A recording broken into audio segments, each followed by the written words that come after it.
হবে কি করে এরকম ছিলাম আমি, বাস্তবিক থাকা যায় না, কিন্তু ভগবানের কৃপাতে কোন রকমে বেঁচে থাকা যায়। হ্যাঁ, এবং তারপরে আপনারা শুনলে আশ্চর্য হয়ে যাবে যে পাশ্চাত্য দেশে এতই অবনতি যে তারা সব গর্ভস্রাব করছে। ওই যে ছেলেটা গর্ভের ভেতরে আছে তাকে মেরে ফেলছে। এখানেও সব শুরু হয়ে গেছে। মানে এই সব লোক যারা পূর্বকালেতে অন্যায় করেছে, তারা এই গর্ভ থেকে বেরোতেও পারে না। ওই গর্ভের ভেতরে যদি মরতে হয়, মরে আবার একটা গর্ভের মধ্যে তাকে যেতে হয়। সে যে গর্ভের ভেতরে থাকা কি কষ্টটা, সেটা ডেসক্রিপশনটা শুনলেই আমাদের বোঝা উচিত যে কত কষ্ট, কিন্তু সেসব আমরা গ্রাহ্য করছি। সেটা আমরা গ্রাহ্য করছি না। যাও যা হবে তা এখন তো ফুর্তি করে নাও। এর নাম হচ্ছে মূর্খতা। যারা মনুষ্য জীবনের মূল্যটা বুঝতে পারলে না, কেবল পশুর মতন আহার ও নিদ্রা ভয়ময় থন, এই হচ্ছে পশুর কার্য। খাওয়া, শোয়া আর স্ত্রী সঙ্গ করা আর ভয় পাওয়া, চারটে। এই পশুরা আছে। কুকুরও খায়, কুকুরও শুয়ে থাকে, আর কুকুরও স্ত্রী সঙ্গ করে, আর কুকুরও ভয় পায়, ভয় থেকে বাঁচবার জন্য চেষ্টা করে। মানুষও তাই করে। যদি তাহলে কুকুরের সঙ্গে মানুষের সঙ্গে তফাৎ কি হবে? মানুষের যদি খালি ওই চারটে জিনিসই নিয়ে রইল, যে কি করে ভালো করে খাবো, কি করে ভালো করে শোবো, আর কি করে ভালো করে স্ত্রী সঙ্গ করবো, আর কি করে নিজেকে বাঁচাবো, এটা তো ভগবানের হাতে আছে। সকলকে দিয়েছে একটা সুবিধে, খাবারও সুবিধে দিয়েছে। সেদিন আমি ইউনিভার্সিটিতে লেকচার দিয়েছিলাম, সেখানে তো ছেলেরা সব তো এখন সব রিচেড হয়ে গেছে। একটি ছেলে এসে, বেশ ভালো বিদ্বান সব ওখানে ইউনিভার্সিটিতে সব উপস্থিত ছিল, বড় বড় পণ্ডিতরা। একটি ছেলে এসে, আজকাল তো সব ন্যাক্সালাইট সব হয়েছে, বলছে যে স্বামীজি আপনার কথা, এই যে পারমার্থিক কথা, এটা আমাদের শুনে খুব প্রিয় লাগছে না, সেই জন্য অনেক ছেলে এই সভা থেকে চলে গেছে। তা বাস্তবিক আমাদের এখন কি করে বাঁচবো, কি করে খাবো, এই বিষয়ে কিছু আমরা শুনলে আমাদের ভালো। তা আমি তাই জবাবটা দিয়েছিলাম, ভগবানের রাজত্বতে হাতি যে একসঙ্গে এক মান খায়, তাকে খেতে দিচ্ছে ভগবান। আর পিঁপড়ে যে 1 গ্রেন চিনি খায়, তাকেও দিচ্ছে খেতে। 84 লাখ জনে অনেক রকম জন্তু আছে। আফ্রিকাতে সব কোটি কোটি হাতি আছে, আমরা সব দেখে এসেছি। হাতি, সিংহী সব একসঙ্গে। একটা ন্যাশনাল গার্ডেন আছে, সেখানে ছাড়া আছে, গভর্নমেন্ট থেকে খেতে দেয় বা পুষে রেখেছে, মনে হচ্ছে যেমন বেশ জঙ্গলে। কিন্তু না পুষলেও তারা তো খায়। হাতি খেতে পায়, পাখি খেতে পায়, পক্ষী জানোয়ার খেতে পায়। কোন জানোয়ারটা না খেয়ে মরে গেছে, কোন পাখিটা না খেয়ে মরে? তোমরা যে খেতে পাচ্ছ না, এর জন্য দায়ী হচ্ছে তোমাদের ইউনিভার্সিটি। তোমাদের এই যে বোকার মতন শেখাচ্ছে, এই জন্য দায়ী। আর তুমি যে বলছো যে ভগবানের কথা আমাদের ভালো লাগলো না, সে যে অনেকে চলে গেছে, এটার উত্তর হচ্ছে ভগবত গীতাতেই আছে। নমাং দুষ্কৃতি নম মূঢ়া প্রবদন্তে নরাধমা মায়া অপরিত জ্ঞানা আসুরি ভাবমাস। ভগবানের কথায় রুচি কার হয় না? এই 4টে ক্লাস। দুষ্কৃতি ন, দুষ্কৃতি ন মানে মাথাটা খুব ভালো, কেবল কিন্তু লাগাচ্ছে দুষ্কার্য।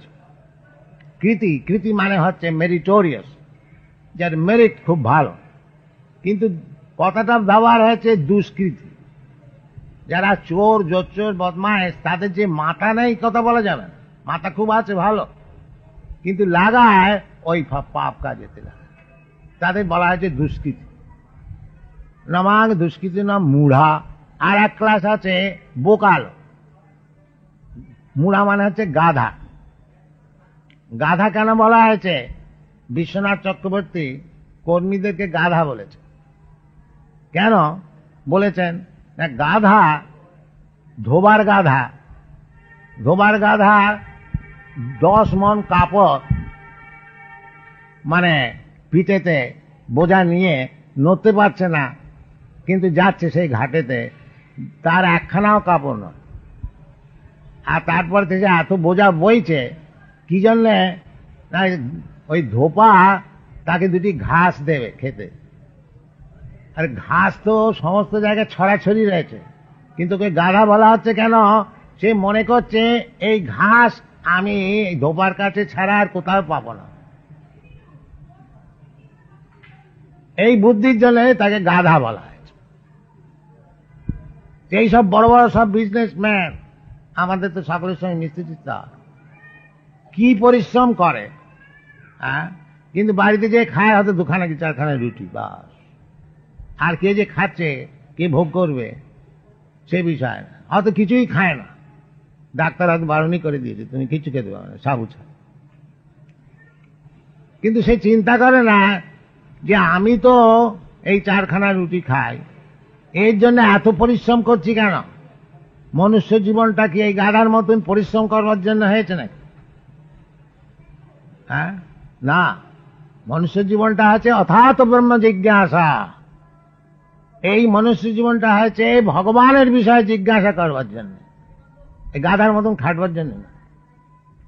কিন্তু লোকে মনে করেন এইটি সুখ। সে দিন রাত পরিশ্রম করে 24 ঘন্টা পরিশ্রম করছে, ওটাকে মনে করছে সে সুখ। এর নাম হচ্ছে গাধা। নমাং প্রবদন্তে মূঢ়া দুষ্কৃতিন নরাধমা। নরাধম কেন বলা হচ্ছে? যে এই জীবনটা হচ্ছে ভগবত ভজন করবার জন্যে, ভগবানের সঙ্গে আমার কি সম্পর্ক আছে জানবার জন্যে, ভগবান কি সেই বস্তু জানবার জন্যে, সেটা না করে আমি এই বাজে কাজে সময় নষ্ট করছি। এই জন্য নরাধমা। নর মানে মানুষ, আর অধম মানে একবারে নিচ, ছোট লোক, মানে জানে না নিজের উদ্দেশ্য কি। আর যদি বলেন যে মশাই অনেক সাল লেখাপড়া জানা লোক, বিএমএ পাস, সব ডিএসসি বিএসসি সব পাস করেছে, তারা তো ভগবত ভজন করছে না। হ্যাঁ, তারাও সব ওই মূঢ়া হয়ে গেল, নরাধম হয়ে গেল। এটা কি কথা? না, ভগবান বলছে মায়া অপরিত জ্ঞান। ওই যে তারা জ্ঞান লাভ করেছে, ওই যে আমার ইউনিভার্সিটির ছেলেগুলো এসে জিজ্ঞেস করলে যে কৃষ্ণ কথাতে আমাদের কোনো প্রীতি নাই, আমরা এখন কি খাবো, তার যদি কথা কিছু বলতে পারে। তো মায়া অপরিত, এত লেখাপড়া শিখতে লাভটা কি হলো? খেতে পশু পক্ষী খেতে পায়, সে খেতে পারছে না, তার লাভটা কি হলো? জ্ঞান লাভ করে। সেই জন্য মায়া অপরিত জ্ঞান। কেন না? আসুরি ভাবমাশ্রিতা। এই লোকগুলি সব অসুর হয়ে গেছে। অসুর আর সুর দুরকম লোক আছে। সুর মানে হচ্ছে যারা ভগবত ভজন করে, দেবতা, তাদেরকে বলা হয়। আর অসুর মানে হচ্ছে যারা ভগবত ভজন করে না, তারা অসুর। 2 ক্লাসের লোক আছে জগৎ। দৈব আসুর এই বছর, দৌ ভূত সর্গ লোকে দৈব আসুর এই বছর, দুরকম লোক আছে। এক ক্লাস হচ্ছে অসুর, আর এক ক্লাস হচ্ছে দেবতা। দেবতাকে বিষ্ণু ভক্ত ভাবে দৈব, আসুরস্তদ বিপর্যয়। যে ভগবত ভজন করে, বিষ্ণু ভক্ত বৈষ্ণব, সে হচ্ছে দেবতা, আর সব অসুর। এইসব শাস্ত্রের কথা আমরা এই জগতে কৃষ্ণ কনসাসনেস মুভমেন্ট যে আমরা চালাচ্ছি, এই সব কথা শাস্ত্রের কথা তাদের শোনানো হচ্ছে, কোনো নতুন কথা নেই। আমাদের ভারতবর্ষেতে তো ভারতবর্ষেরই কথা, এই ভগবত গীতা তো অন্য দেশের কথা না, কিন্তু আমরা এসব ছেড়ে দিয়েছি। এখন অন্য দেশে তারা এই সমস্ত গ্রহণ করছে, তাদের উপকার হচ্ছে। তা আমাদের উদ্দেশ্য হচ্ছে আপনাদের কাছে যে আপনারা এই নিজের দেশের জ্ঞান বুদ্ধি এসব কোনো ছেড়ে দেবেন না। আর যে সমস্ত অপরচুনিটি পেয়েছেন সেগুলি ছেড়ে দেবেন না। মনুষ্য জীবন খুব দুর্লভ জীবন, এর সদ উপযোগ করা উচিত। সদ উপযোগ করা মানেই হচ্ছে ভগবত ভক্তি লাভ করা। প্রেমা পুমার্থ মহান চৈতন্য মহাপ্রভু এই শিক্ষা যে মানুষের সবচেয়ে পুমার্থ স্বার্থ পুমার্থ মানে মনুষ্য জীবনের অর্থ যেটা লাভ সেটা হচ্ছে ভগবত প্রেম, ভগবানকে ভালোবাসতে শেখা। সবই পুংসাং পরো ধর্ম যত ভক্তি অধোক্ষজে। অনেক রকম ধর্ম আছে, ভাগবত বলছে সেইটা হচ্ছে সবচেয়ে শ্রেষ্ঠ ধর্ম।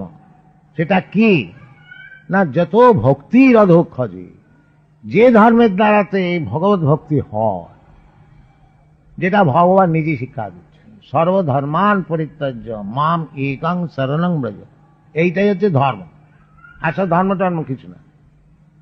সেই জন্য ভাগবত বলেছে ধর্ম প্রজ্জিত কৈতবত্র।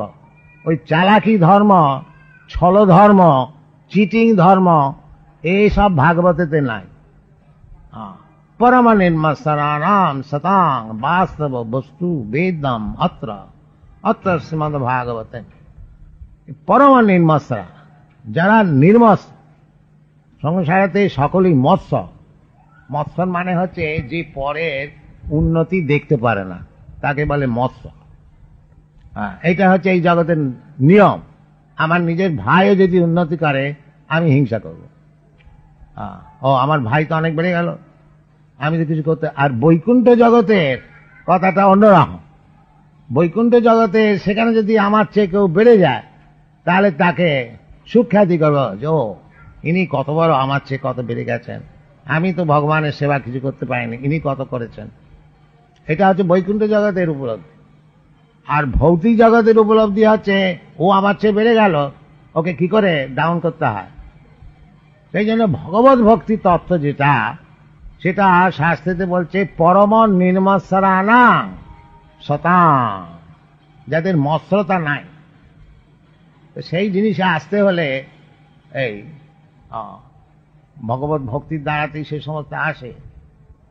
তত তত রজস্তম ভাবা কাম লোভাদয়শ্চ যে চেত এতই অনাবিদ্ধম স্থিতে সত্যে প্রসন্ন এবং প্রসন্ন মনসো ভগবত ভক্তি যোগত ভগবত তত্ত্ব বিজ্ঞানং মুক্ত সংঘর্ষ যায়।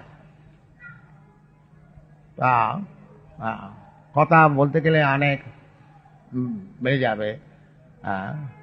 আর এদের একটুখানি অসুবিধা হচ্ছে, আমি বলছি কিছু বুঝতে পারছে না, না বুঝতে পেরে চুপচাপ বসে থাকা কত কষ্ট হয়, এটা আপনার খানিকটা বুঝতে পারেন।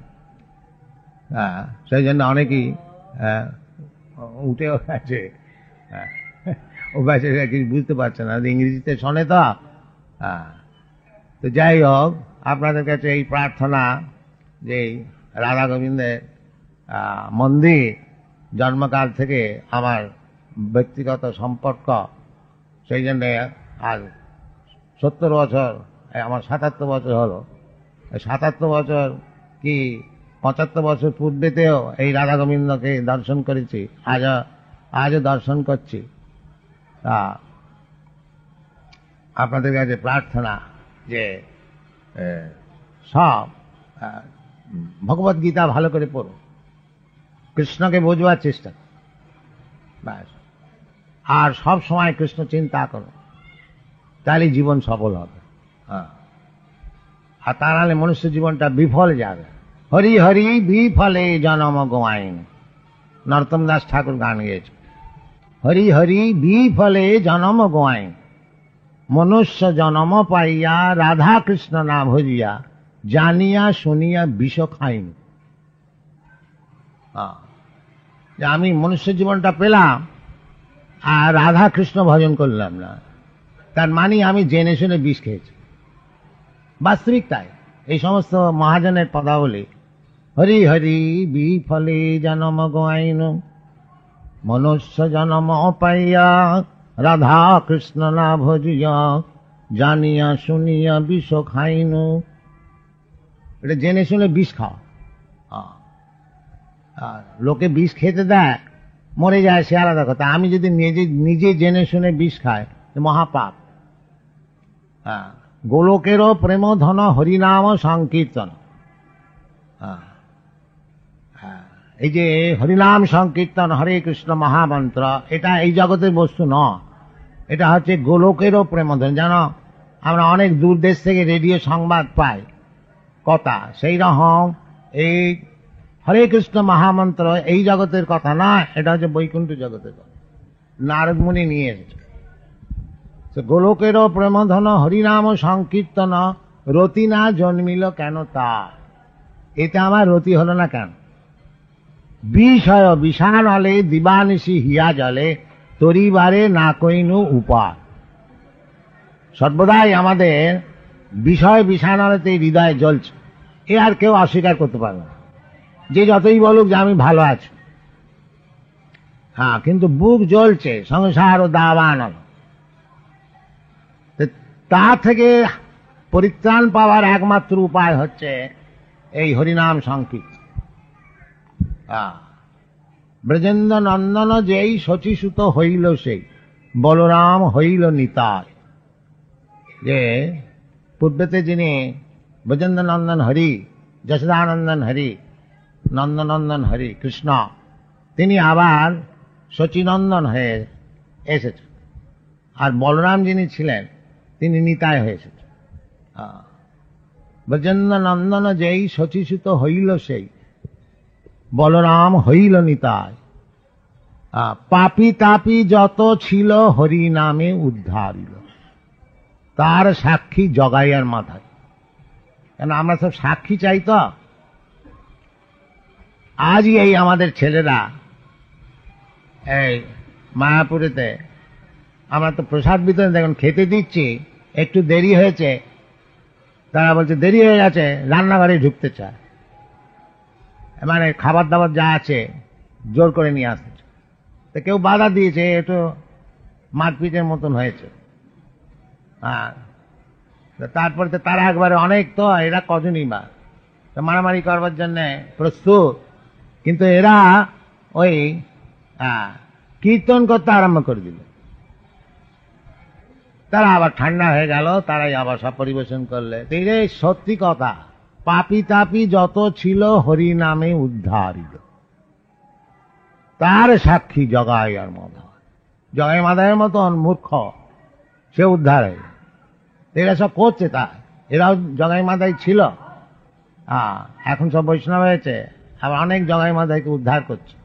এটা সত্যি কথা, হরিনামে উদ্ধার। এই নরোত্তম দাস ঠাকুরের গান, হা হা প্রভু নন্দ সুত বৃষভানু সুতাল, করুণা করো হয়ে এইবার। রাধাকৃষ্ণর পাদ পদ্ধতিতে এইটি আমাদের প্রার্থনা করতে হবে যে এই মনুষ্য জীবন আপনার কাছে এসেছি, আমাদেরকে এইবার করুণা কর। নরোত্তম দাসও কহে না ঠেলিও রাঙা পায়ে, তুমি বিনা কে আছে আমার। এই জিনিসটাতে আসতে হবে যে আমাকে জগতের আর কোনো বস্তু রক্ষা করতে পারবে না, আপনিই পারবেন। যেমন এখানে অর্জুন বলছে যে আমার যে সংশয় হয়েছে, কৃষ্ণ তুমি ছাড়া কেউ এটা বোঝাতে পারবে না। সেই রকম আমাদের যখন বুদ্ধিটা ঠিক এইরকম ভাবে প্রতিষ্ঠিত হবে, হা হা প্রভু নন্দসুত বৃষভানু সুতাযুত, করুণা করো এইবার। নরোত্তম দাস কহে না ঠেলিও রাঙা পায়, তুমি বিনা কে আছো। এইটা যেন সর্বপ্রকারে ভগবানের শরণাগত হতে পারি যদি আমরা, যে আপনি ছাড়া আমাকে কেউ আর রক্ষা করতে পারবে না, তখন আমাদের কার্যসিদ্ধি হয়। এইটা আপনারা ভালো করে বুঝুন। আর বিশেষ করে যারা রাধা গোবিন্দের সেবা পেয়েছে তাদের এটা ভালো করে বোঝা উচিত যে পূর্ণতয়া শরণাগত অবশ্য রক্ষিবে কৃষ্ণ বিশ্বাস ও পালন।